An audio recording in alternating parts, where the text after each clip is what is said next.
Good morning, students. Today we are going to start class 10 English Supplementary Reader, chapter number 9, Boli. Students, it is the remaining part of this chapter. We will begin.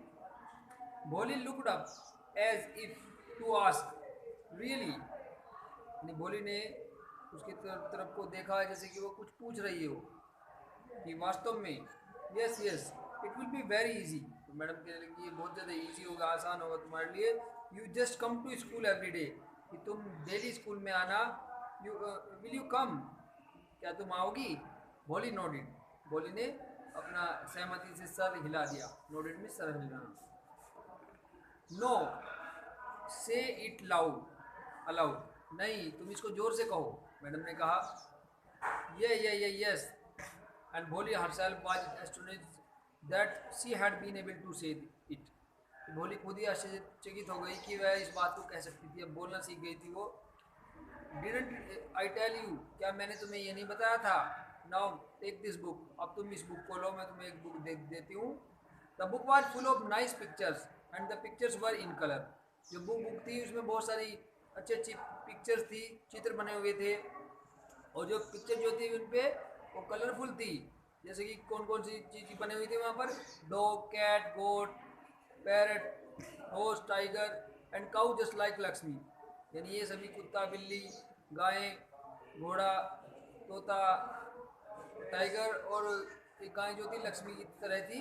And with every picture was a word in big black letters, और प्रत्येक picture के साथ में उनका नाम भी बड़े काले लेटर में अक्षरों में लिखा हुआ था। In 1 month you will be able to read this book.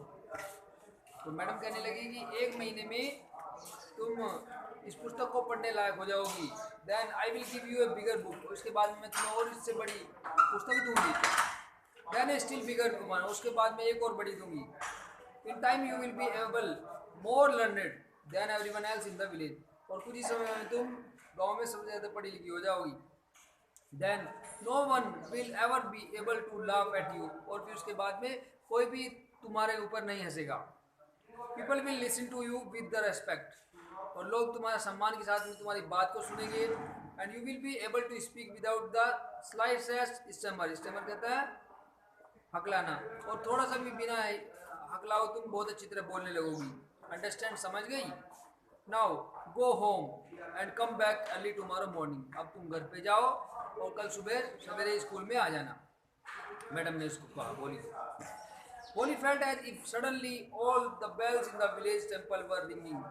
Holi को ऐसा दिखाई दिया, ऐसा महसूस दिया कि अचानक से जैसे कि गांव के मंदिर में घंटियों बेल बज गई हो, ठीक है, बजने की आवाज़ महसूस दी। And the trees in the front of the school house had bloomed into a big red flowers, और जो सामने स्कूल के सामने जो पेड़ लगे हुए थे उनके जो फूल थे एकदम से खिल गए, रेड कलर के फूल जो थे। हर हार्ट वाज थ्रोबिंग, उसका जो हृदय जो था वो धड़कने लगा था। With a new hope and new life, नई आशा के साथ में और एक नए जीवन के साथ में। थस द ईयर्स पास, इस प्रकार से कई वर्ष बीत गए। The village become a small town, और जो गांव था एक छोटा सा कस्बा बन गया। The little primary school became a high school, और जो छोटे छोटे प्राइमरी स्कूल जो था वो एक बड़ा हाई स्कूल में बदल गया। There were now a cinema under a tin shed, और एक टीन शेड के नीचे अब सिनेमा बनाया गया था। And A cotton ginning mill, ginning कहते जो रुई पीने वाली मशीन होती है, मिल वहाँ पर लगाई गई। The mail train began to stop at their railway station, और जो डाक गाड़ी थी वो भी उनके स्टेशन पर आकर रुकने लगी, वहाँ पे स्टेशन भी बन गया था। वन नाइट आफ्टर डिनर, एक रात को डिनर के बाद में Ramlal said to his wife, Ramlal ने अपनी पत्नी से कहा कि then shall I accept Bishambar's proposal, क्या मुझे, प्रपोजल कहते हैं प्रस्ताव, क्या बिशंबर का प्रस्ताव मुझे मान लूँ मैं?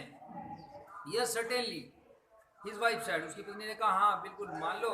भोली will be lucky to get such a well to do bridegroom, bridegroom कहते हैं दूल्हा, कि भोली तो बहुत ज़्यादा खुशकिस्मत होगी अगर उसे इतना बिल्कुल समृद्ध दूल्हा मिलेगा। A big shop, a house of his on, यानी एक बहुत बड़ी सी उसकी दुकान है, अपना घर है। And I hear several thousand of bank, और मैंने सुना है कि उसके बैंक में बहुत सारे हजारों पैसे रुपये भी हैं। मोर ओवर, इसके अतिरिक्त he is not asking for any dowry, dowry कहते हैं दहेज, और वो कोई भी दहेज भी नहीं मांग रहा है इसके अलावा। That's right, he but he is not so young, you know. हाँ ये तो ठीक है, लेकिन तुम कि वह इतना जवान नहीं है, तुम जानती हो।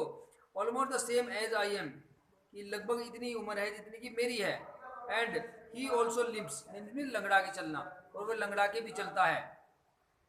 More over the children from his first wife are quite grown up, और उसके अलावा उसके जो बच्चे हैं पहली पत्नी के, वे भी काफ़ी बड़े हो गए हैं। So what is does is matter, तो उससे क्या फ़र्क पड़ता है। हिज वाइफ रिप्लाइड, उसकी पत्नी ने जवाब दिया, 45 और 50, यानी 45 साल या 50 साल कोई ज़्यादा उम्र नहीं होती। It is the great no great age for the man, एक व्यक्ति के लिए ज़्यादा कोई ज़्यादा उम्र नहीं होती।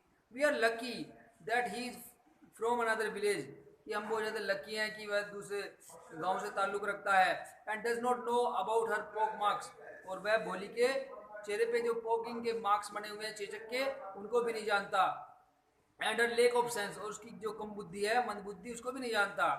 If we don't accept this proposal, अगर हमने उसका प्रस्ताव नहीं माना, and she may remain unmarried in her life, तो इससे वो अपने पूरे जीवन में शादी नहीं कर पाएगी और वो अनमैरिड रह जाएगी। Yes but I wonder what भोली विल से, लेकिन हाँ मैं सोचता हूँ कि पर भोली क्या कहेगी। What will that witless one से, कि वह बेवकूफ़ क्या कहेगी। उसकी माता कहने लगी, सी लाइक ए डम काउ, काउ डम कहते हैं गूंगी, वह तो गूंगी गाय के समान है, कुछ नहीं कहेगी। Maybe you are right muttered Ramlal, कि हो सकता है तुम ठीक कह रही हो। रामलाल बड़बड़ाया, मटर मीन्स बड़बड़ाना। In the other corner of the courtyard, courtyard कहते हैं आंगन, आंगन की दूसरे कोने पर जो बैठी हुई थी Bholi, Bholi lay awake on her cot, cot means खाट, अपनी खाट पर लेटी हुई थी वो। Listening to her parents whispered conversation, conversation की बातचीत, और बिल्कुल वो धीमी धीमी आवाज़ को वो सुन रही थी लेटी हुई, अपने माता पिता की आवाज़। ओके स्टूडेंट्स, इसी के साथ में ये पैराग्राफ यहीं पे ख़त्म करते हैं। नेक्स्ट वीडियो में नेक्स्ट पार्ट करते हैं इस चैप्टर का। Okay take care, bye bye.